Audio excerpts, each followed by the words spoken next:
making a difference, doing something that other people don't get the opportunity to do. Instead of a call and response, telling the administration about our worries and then allowing them to figure it out, we were able to have direct input on the processes that matter. And this is something that's more powerful and more engaging than anything else I've ever experienced. And the best part is that throughout this process, I become a more effective leader, as I have to help coordinate a team of people to be able to get whatever we see done, and become a better person, because I learn more about myself, more about how I can effectively contribute to the team that is the UMBC SGA, and about what students and other people really believe in and care about. UMBC is known now on a national front as a leader in civic engagement and community advocacy.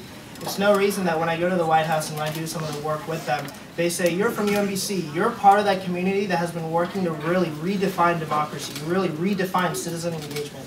And that's something I want to communicate to each and every single person, whether it's somebody at UMBC, whether it's a prospective students, or if it's community leaders in Arbutus, Catonsville, and the state of Maryland.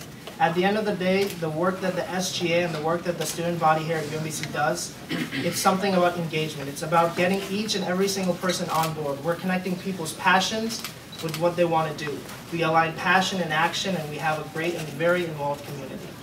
At the end of the day, UMBC students just want to have a great time at UMBC. We want to be able to build the 4+ years or 3 years that we have at UMBC and really use that to define the rest of our lives. Because at the end of the day, UMBC is going to be on our resume, UMBC is going to be the diploma that we have, and when we look back 4 years from now and say, you know, I had an opportunity to make sure that the RLC was on campus. I had an opportunity to make sure that halal food came to campus. And it's something we can look back on and something we can look back on with fondness. I think the greatest thing about UMBC and SGA is that really students can make a difference. It's a small community. It's not a big college like College Park where there are 20,000, 30,000 students. You have small classes, and that translates into the engagement part of the campus as well. So you can engage with the SGA. You can really work with the administration to work on things you want to work on. So for example, if you're interested in community service, you can go to the Shriver Center. You can work with the Shriver Center. If you're interested in health and wellness and mental health, you can go to the Health and Wellness Department of the SGA. So there's really something for everyone. So everyone can take part in something they're passionate about. And I would, basically my one advice to them would be get involved early and get involved quickly, and you'll love it. Thank you very much, everyone. Our next question is specifically for our vice presidential candidates. The executive vice president usually plays a big role in helping to manage all of the departments and officers in SGA. What experience do you have in overseeing and supporting students in leadership positions? So we'll start with Melissa and Bill, Jeffrey Dinesh. I had the great opportunity to be Assistant Director of Office of Community and Governmental Affairs last spring. And it was such an amazing experience getting to work with a bunch of people who really have the passion to unite the UMBC community with Arbutus and Catonsville and be able to go down to Annapolis. One great thing that we worked on was Retrievers for Affordability. Was when there was a proposed 15% raise in tuition. We were out there and we were like, no, this is not what we want and this is not acceptable. And so we went out there, we rallied students and we got them to send in letters to their legislators and really make sure that their voice was heard. Something I'm excited about to work with now is I'm currently the communications coordinator. I work with a great group of students who just really like to help everyone. We do everything for a lot of the departments. We help them with their events, with the social media of the events, making sure that what they're doing gets out to the student body. I feel like my qualifications don't come from SGA experience, but from being a friendly face around campus. So this means talking to people, communicating with them, being able to see what they want, see what they need. I think that makes me an effective leader. Also, as a freshman, I was vice president of Campus Crusade for Christ, and that's something I took to heart. It's an organization that I went on a lot of trips with, spent a lot of time with, and so that's something I was very passionate about. Alright, so my leadership style is one that's not top-down, it's not get the job done. It's more about finding the leadership skills and abilities in the people around me and helping them nurture those abilities and those skills for themselves. In the things that I've done, for example, as the Assistant Speaker of the Senate, or in leading my team of the Student Fee Advisory Board, it's not been necessarily about people organizing around me or focusing 100% on writing a report at the end of the day. It's also about helping people achieve their leadership capacities, you know, really live up to their potential as leaders. And I feel like as the vice president, to be a friendly face on the day-to-day in the SGA office, you've got to be able to make that type of a personal connection with the directors who are following you. And the more you invest in them so that they can be effective leaders of their departments, the more effective the SGA is going to be overall. So that's definitely something, definitely a skill that I like to think that I possess. And I think it's one of the most valuable things that I bring to the table as a vice presidential candidate. Thank you all very much. All right, our next question comes from a member of the audience, and it is, what is your position on the smoke-free policy, and how will your administration aid to implement this policy? And we'll start with Arash and Jeffrey, and then we'll move our way down the line. All right, so the smoke-free policy isn't a UMBC policy, it's a University System of Maryland policy. My personal opinion on it is that I think students should be able to smoke in designated areas. We shouldn't control what students do. There are health concerns, but you should let students do what they should want to do ultimately. Whereas what we do is SGA, the University System of Maryland policy, allows for limited, very minute smoking areas at the discretion of the president. We'd work with the president to make sure that if students choose to, they can smoke on campus in a convenient manner. So it isn't something we'd like to restrict. We'd like them to, throw their cigarette butts in the can. We'd like students to not smoke, but if they choose to do so, I think it's a matter of personal freedom. You should do what you want to. These microphones. Can you get a third one? So Arash said it correctly. This is a USM policy. It's already something that the Smoking Policy Task Force has been working on this entire year to implement. And right now discussions are promising. We're going to have at least one really great smoking area, hopefully in the lot by public policy and the physics buildings, which will allow students and staff and faculty that still want to smoke on campus to have the ability to do so. Right now, the only thing we can do is make sure that the policy falls in line with the needs and wants of students, staff, and faculty members. We have to have that nexus of all the parties engaged in the UMBC community to make sure that it best tailors to what we want.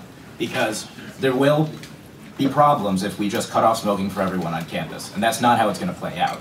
Furthermore, there will hopefully be a shelter in that area so that people don't have to worry about getting rained on or other factors if they're trying to go out and smoke. And in conjunction with this, we're going to support the policies that UHS have already been implementing to try and encourage smoking cessation programs, not cessation programs, excuse me, not just for students, but also for faculty and staff members that want to free themselves from the burden of smoking and still be able to be a healthy and happy student at UMBC, or faculty member for that matter. I think everybody has said it best. This is a directive from the USM, and something that's really awesome at UMBC is that we have everybody involved in the decision-making process. And over the course of this year, we've had students, we've had SGA, we've had administration talking about how we can make this implementation of a policy, but at the same time not infringe upon the rights of smokers or non-smokers. And it's really great that we're going to find shelters and we're going to find a way to accommodate both parties. David Stonka, who's in the audience here, his department has worked a lot in making sure that the student body is aware of what's going on, is aware of that they have the ability to have an input. And as SGA president and vice president next year, we want to be able to communicate that to the entire student body. That you have the right to smoke, you also have the right to be in a smoke-free environment. And the way we do that is by publicizing places where they can smoke and places where they cannot. We do it in a way that's effective, and we do it in a way that we're making sure that not every single person is upset. We're making sure that at the end of the day, we're respecting the rights of each and every single person affected by this directive from the USM. In addition, I've had the pleasure of working with Jason Sumter, who's a SGA senator, who's working on the Smoke-Free Task Force, and helping him publicize the forums that are coming out in the past and the new ones that are coming out. So it's really important that we give students the chance to say, hey, you know, I am a smoker. What can I do about smoking on campus? Can I ask you for rebuttal? Nah, I'm good. Okay. I am good. Yeah. Okay, next question, again a question from our audience. As a public university, we are often asked to collaborate with the University System of Maryland to lobby the Maryland General Assembly. How do you envision SGA's role in this work? So we'll start with Max, then Hamza, and then Aras. Luckily, we already have a vibrant Office of Community and Governmental Affairs here at UMBC. In fact, at the system level, UMBC representatives are hailed as some of the most effective and well-prepared ones that we have. The problem is that we don't have a greater portion of the community engaged in these discussions. When College Park has 200 people showing up to lobby day and we have 20, that's an issue. We need to, first of all, make it so that whoever is responsible for coordination with USM here is not burdened by other responsibilities so that they can take the time to do the outreach necessary to get the entire campus excited and engaged in these issues. The second thing that the UMBC SJ has to do is that it has to work on initiatives in line with the priorities of USM. Luckily enough, Ganesh and I are working on both mental health and sustainability. And we can follow the example set forth by College Park, which was able to get $5 million over the course in 10 years in counseling services funding as a result of lobbying through the University System of Maryland Student Council. We need to work in conjunction with that council to make sure that we can work on mental health in that way here and be able to bolster UHCS, which is already an undervalued resource on this campus that more students need to utilize. And furthermore, work with them to create this whole shared governance report, which Ganesh and I were already both instrumental in creating for Senate over the course of the year. So by showing how UMBC already has shared governance and by bringing best practices from there, we can become more fully integrated, rally more students to go and lobby, which is really the most effective way for us to make change. I think it's best said when we say that UMBC is a rock star in the USM institution. It's definitely not a joke. Over the course of the past 4 years, we've had Cullen Wojciechowski as a student regent. We've had finalists in each of the past 4 years, and we've had the ability to lead. We've had the ability to say to the USM that we're all public institutions, and at the end of the day, we're all lobbying the state legislature to provide a emphasis and a priority for higher education. Because at the end of the day, higher education is what's going to be the future of the state. At the end of the day, the USM is lobbying the legislature to make a priority and find the balance between affordability and quality of education.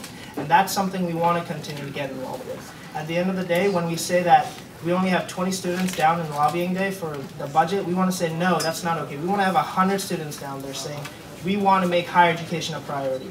We want students down there when the legislature is debating a tax holiday, quality for all Marylanders. We want to have that opportunity, and we see that happening because we're ready to go to the organizations. We're ready to go to students and say, this is a priority. This is a concern that's happening down in the state. What do you want to do to get involved? And then we connect them with the system, and then we connect them with their community leaders. All right. First of all, I'd like to say the Office of Community and Governmental Affairs has done a great job, and so has Colin. But I'm going to sort of sing a different tune than the other candidates here.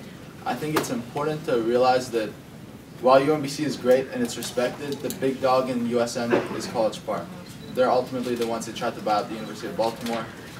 You know, sometimes we connect with them, we both have the same views on student fees, but other times, you know, College Park is directly lobbying against UMBC's interests and for their own.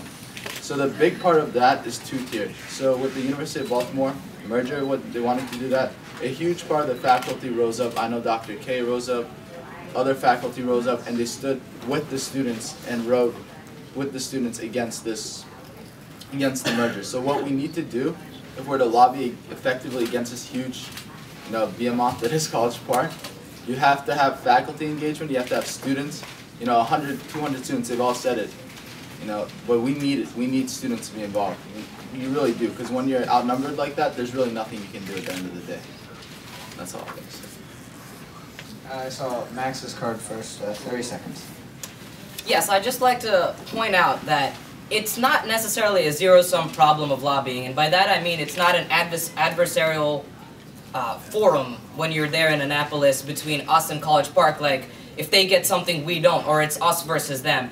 The most benefit comes to the most people when we all work together to find solutions that